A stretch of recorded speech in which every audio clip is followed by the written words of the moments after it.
For more, CBS News chief election and campaign correspondent Robert Costa joins me now from Philadelphia. And Robert and I have a pact. We try not to overthink these things. So, Robert, we know the GOP Senate race was close. What does that tell us? Question one. Two, what are the odds, the probabilities of a recount? Major, so good to be with you. The Pennsylvania Senate Republican primary was not an ideological battle. It's evident that Dr. Mehmet Oz and David McCormick, the two top contenders heading toward a likely recount here in Pennsylvania, they both embraced the Trump agenda. The question is, would voters follow the Trump endorsement or not? And McCormick was able to make inroads in the final days with traditional Republican voters, touting his military service, his business experience. So we still see a Republican Party very much in the image of former President Trump when it comes to policy, when it comes to politics. But Trump's not dictating each slate of nominees in every race. And I think there's sometimes a tendency, Robert, for us in the media to gauge the Trump endorsement. But as the Philadelphia Inquirer wrote today, Trumpism still won yesterday in Pennsylvania, whether or not Mehmet Oz with the Trump endorsement prevails or not. Would you say that's a fair assessment?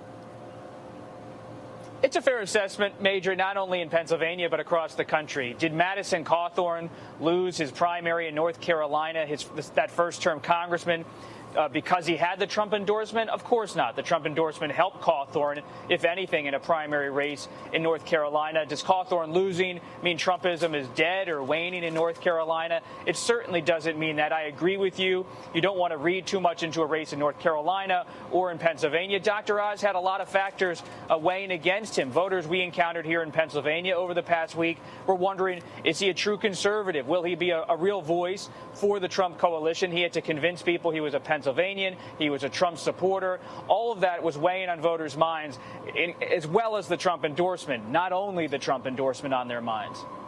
The Democratic nominee for the U.S. Senate, John Fetterman, he won big. What does that mean for the general election in a race that both parties consider vital to a majority building process on either side this fall?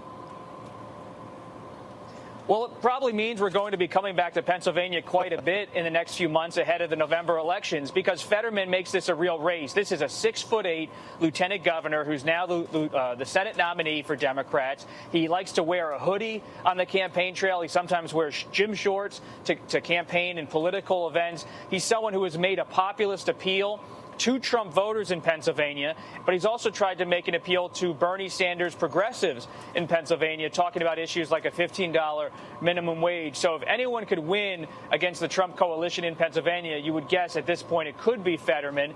We'll have to see if he's facing off against Dr. Oz or David McCormick. Commonwealth of Pennsylvania also has a governor's race. It will pit Republican Doug Mastriano versus Democrat Josh Shapiro. One of the issues in that race, not just for Pennsylvania, but for the country, will be so-called election integrity, which means different things to different people on the political spectrums. Mastriano has said, and took an active role in January 6th, that the election in 2020 was somehow fraudulent, though he doesn't explain how.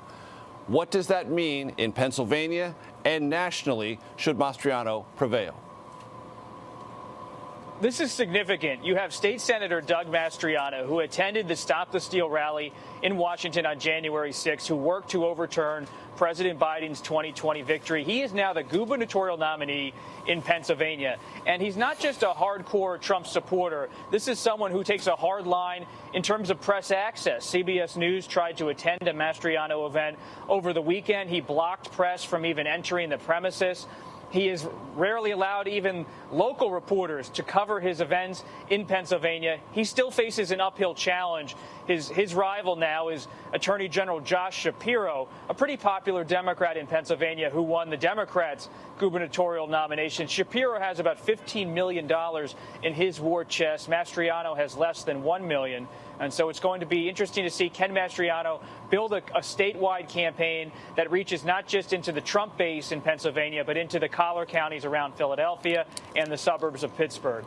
Robert, you mentioned war chests, and whether the audience likes it or not, war chests matter. And I think you looked, and I did, for maybe some sifting clues in the Republican Governors Association statement after Mastriano's victory.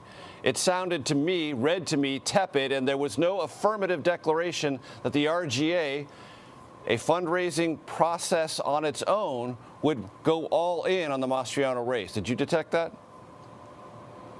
Oh, it's clear when you read the RGA statement that they're not sitting there in their office in Washington applauding and toasting the Mastriano victory in Pennsylvania. Because when you talk to people close to the RGA, people close to the NRSC, the Senate campaign arm, they're looking at this map in 2022, whether it's for governor, for senator, for House, and they see an opportunity for Republicans to make significant gains, running against President Biden's record on the economy, talking about inflation, trying to pin it all on Democrats. The last thing most national Republicans want to be talking about in this campaign season is the 2020 election, making false claims about it being stolen or rigged. And that appears to be Mastriano's pitch most days here in Pennsylvania. That's not what Republicans on the national front seem to be wanting to talk about. But again and again, those national Republicans are finding out the base wants something. Former President Trump wants something. And just because you don't like that refrain doesn't mean it's going away in any sense. Robert, with your indulgence, I want to drill down just a little bit deeper in the implications of a Mastriano potential victory in Pennsylvania if he were to become governor. Pennsylvania is a unique state. The governor appoints the Secretary of State, and he has made clear that he would appoint someone who shares his view about the 2020 election. And if the governor is appointing someone who is an election denier from 2020, the implications for 2024 and Pennsylvania's electoral votes loom very large. Walk us through that. Major, it's an important point you just made because this country crept toward a possible constitutional crisis in January 2021. Imagine if Vice President Pence had walked away from the lectern in Congress and said he did not believe President Biden had won. You already had President Trump saying Biden had not won in his view. You would have had two major American figures in the White House saying they're not going to endorse Biden as the winner or at least respect that outcome. And if the election had been thrown back to the states or in the House of Representatives in 2020, who knows how that really would have played out in a contingent election. Fast forward to January 2025. Imagine if the election comes down to Pennsylvania and you have Governor Doug Mastriano sitting there in Harrisburg, that beautiful state capital with the Green Dome, and he says, if the Democrat wins Pennsylvania, I'm just not going to support it. I'm able to control the Secretary of State apparatus to a certain point here in Pennsylvania, and we're going to have special sessions. We're not going to send our vote to Washington in any way to be counted as part of the Electoral College. That is a crisis on the horizon, and no one in Washington, Democrat or Republican, seems to have a really clear answer about how that would play out and what it would mean for the fabric of American democracy. Robert, you grew up in Pennsylvania, suburban Philadelphia. I want to get your perspective on what was apparent yesterday. A large turnout on both sides, but on the Republican side, there was a more rural component to turnout on both the governor's race and the Senate race. And some observers have already said this is consistent with the ruralization of the Republican Party. Do you see that in your home state of Pennsylvania? You do see it. We went up to Lancaster, Pennsylvania, which is kind of a central Pennsylvania, a little bit central eastern part of the state, and certainly a rural area of Pennsylvania.